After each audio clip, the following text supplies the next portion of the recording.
संख्या 111, 38/5/2015, 36 सन 2013 दिनांक 9/2/2015 के द्वारा उत्तर प्रदेश ग्रामीण पेयजल पाइप जलापूर्ति योजनाओं के लिए संचालन एवं अनुरक्षण नीति 2015 निर्गत है। भारत सरकार द्वारा वर्ष 2019 में राष्ट्रीय ग्रामीण पेयजल कार्यक्रम को जल जीवन मिशन के अंतर्गत समाहित करते हुए जल जीवन मिशन प्रारंभ किया गया तथा वर्ष 2017-18 से भारत सरकार द्वारा पाइप पेयजल योजना के संचालन एवं अनुरक्षण हेतु मात्रा 15% धनराशि की व्यवस्था समाप्त कर दी गई है। जल जीवन मिशन के अंतर्गत संचालित पाइप पेयजल योजना में पूर्व से उत्तर प्रदेश जल निगम ग्रामीण द्वारा संचालित एवं अनुरक्षित पाइप पेयजल योजना के संचालन एवं अनुरक्षण हेतु अपेक्षित बजटीय व्यवस्था राज्य वित्त आयोग राज्य बजट से कराया जाना प्रस्तावित किया गया है। उक्त के दृष्टिगत पूर्व से निर्गत उत्तर प्रदेश के ग्रामीण क्षेत्रों में पेयजल पाइप जलापूर्ति योजना के लिए संचालन हेतु अनुरक्षण नीति 2015 के स्थान पर उत्तर प्रदेश के ग्रामीण क्षेत्रों में पाइप पेयजल योजना के संचालन एवं अनुरक्षण नीति 2024 के प्राख्यान पर माननीय मंत्रिपरिषद का आज अनुमोदन अपेक्षित था, वो अनुमोदन हो गया।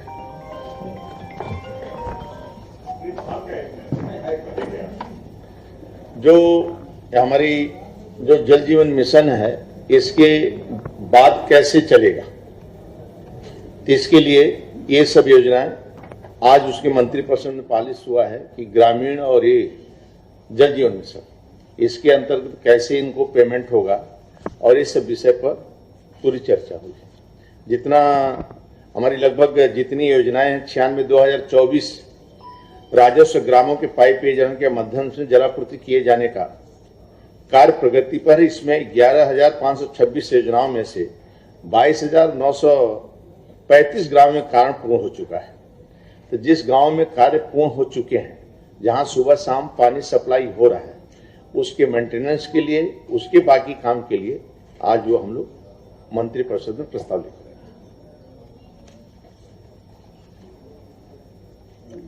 उसका विशेष रूप से अनुरक्षण की बात है। उसकी अनुरक्षण कैसे होगा, तो उसका अनुरक्षण सालाना 4485 करोड़ रुपए उसमें खर्च होगा, जिसमें 1553 करोड़ रुपया विद्युत का और बाकी सब मैकेनिकल वगैरह 2229 करोड़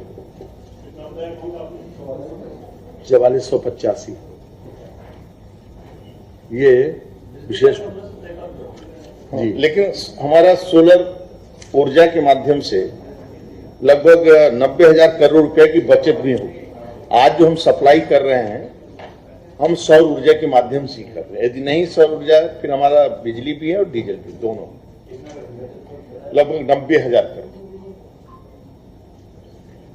माननीय जयवीर सिंह जी से अनुरोध करेंगे कि क्रम संख्या 7 पर जो प्रस्ताव है, प्रदेश में आने वाले देशी विदेशी पर्यटकों को बेहतर आवासीय एवं खान पान की सुविधा उपलब्ध कराने हेतु उत्तर प्रदेश राज्य पर्यटन विकास निगम द्वारा संचालित पर्यटक आवास गृहों को प्रबंधकीय संविदा के आधार पर निजी उद्यमियों के माध्यम से संचालित करने के लिए माननीय जयवीर सिंह। जैसा कि हम सबको भली बात ये महसूस भी हो रहा है कि उत्तर प्रदेश के प्रति पर्यटकों का, धार्मिक पर्यटक हो, अन्य पर्यटकों, उनकी आवक में निरंतरता के साथ वृद्धि हो रही है। जहां 2016-17 में लगभग 16 करोड़ पर्यटकों की आवक उत्तर प्रदेश में थी, उसके सापेक्ष वर्ष 2023 में 48 करोड़ पर्यटकों की आमद उत्तर प्रदेश में दर्ज की गई है और इस साल और काफी बढ़ने की संभावना है। और 2025 में हमारा कुंभ का आयोजन भी है। तो इसी के दृष्टिगत जो भी पर्यटक आए उनके लिए ठहरने की व्यवस्था और खान पीन की बेहतरीन व्यवस्थाएं संभव हो सकें, इसके दृष्टिगत जो हमारे उत्तर प्रदेश राज्य पर्यटन विकास निगम के पर्यटक आवास गृह चल रहे थे, उसमें से तमाम आवास गृह उस स्थिति में हो गए हैं कि जीर्ण शीर्ण स्थिति में, रिनोवेशन नहीं हो पाया, या तमाम आवास गृहों में, चूंकि 87 से लगातार वहाँ की उनकी जो कर्मचारी अधिकारियों की नियुक्तियों पर प्रतिबंध रहा है, तो ज़्यादातर रिटायर्ड हो गए या रिटायर्ड होने के कगार पे हैं, तो कर्मचारियों की कमी भी महसूस की जा रही थी और जीर्ण स्थिति, चूंकि उनका रिनोवेशन नहीं हुआ या आधुनिक जिस तरह का आज के पर्यटक की आवश्यकता है उस स्थिति के पर्यटन भवन नहीं बचे हैं। इसी के दृष्टिगत हम लोगों ने 98 में सरकार ने निर्णय लिया था कि ये निजी संविदा प्रबंधन पर निजी उद्यमियों को 5 साल के प्रबंधकीय संविदा पर दे दिए जाए। लेकिन चूंकि 5 साल को देने थे तो 5 साल के लिए कौन रिनोवेट करेगा, कौन इतना क्या करेगा। सरकार ने अनेकानेक अब तक प्रयास किए, लेकिन कोई भी उसमें उद्यमी, कोई भी निजी निवेशक अभी तक उसमें इंटरेस्ट उसमें अपना नहीं दिखाया। इसी के दृष्टिगत आज हम लोग पुनः कैबिनेट में लाए हैं, जिसमें प्रावधान किया है कि निजी प्रबंधन पर इस तरह के जो हमारे आवास गृह हैं उनको 15 साल प्लस 15 साल का उनका एक्सटेंशन, कुल 30 साल के लिए हम लोग उनको निजी प्रबंधन पर देने का काम करेंगे। ये आज हमारी कैबिनेट से पास हुआ है और हम समझते हैं कि इससे न सिर्फ बेहतरीन पर्यटन सुविधाएं पर्यटकों को मिल सकेंगी, बल्कि खाने पीने ठहरने की व्यवस्था भी उच्च स्तरीय होंगी। और हमें लगता है कि 30 साल को चूंकि हम लोग ये दे रहे हैं तो निजी उद्यमी भी इसमें आकर्षित होंगे। इस तरह का हमने निजी उद्यमियों से चर्चा करने के बाद ही ये प्रस्ताव हम लाए हैं और जो आज माननीय मंत्रि परिषद द्वारा स्वीकार किया गया है। ये इस तरह के आवास की संख्या ये तय हुआ है कि जो घाटे में या जो बंद की स्थिति में पड़े हैं उनको ही हम हैंडओवर करेंगे। अब इसका हम लोग चिन्हांकन करके तय कर लेंगे कि कितने में देने हैं। कुल मिला के 87 के करीब है, 87 हैं। उसमें से अब हम लोगों को कितने देने हैं तो उसका सारे हम देख लेंगे, उसका कितने घाटे में चल रहा है, कौन जीर्ण स्थिति में, किस स्थिति में, उस पर चिन्हांकन करके उनको हम लोग करेंगे। पूरा अरे उसकी तो आमंत्रण निविदा जो भी हम निविदा पे करेंगे, उच्च निविदा वाले को जिसका सबसे ज्यादा सालाना हमें जो पेमेंट करेगा वो हमें मिलेगा। नहीं मतलब मैक्सिमम आएगा उसका, हम बाकायदा ई निविदा के माध्यम से पूरा फ्लोट करेंगे पारदर्शिता के साथ।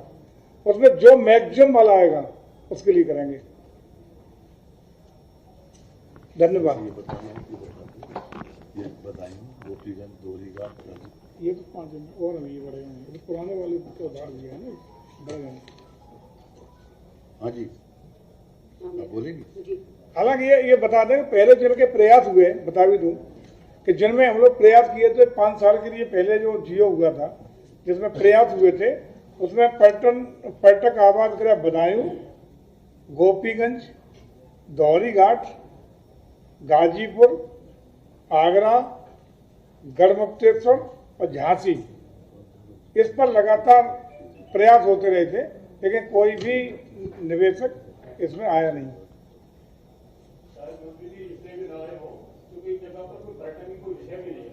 नहीं ऐसा नहीं है, वो इसलिए नहीं आए कि रिनोवेशन कराएगा 5 साल में, बेचारे को अपना रिनोवेशन का इन्वेस्टमेंट ही रिकवर नहीं होगा। घाटे में कौन व्यापारी कोई घाटे में व्यापार नहीं करता। अब उसको हम 30 साल के लिए देंगे तो निश्चित रूप से हम लोग चर्चा भी हुई है और निवेशक आएंगे। धन्यवाद। आज हमारा विषय आया है माननीय गुलाब देवी जी, संस्कृत के जो बच्चे हैं आप इधर बैठ जाइए, उनकी छात्रवृत्ति में किस प्रकार से बढ़ावा किया जाए। तो 2001 से छात्रवृत्ति की जो व्यवस्था चल रही थी, मैडम इधर बैठ जाइए, ओपन करिए।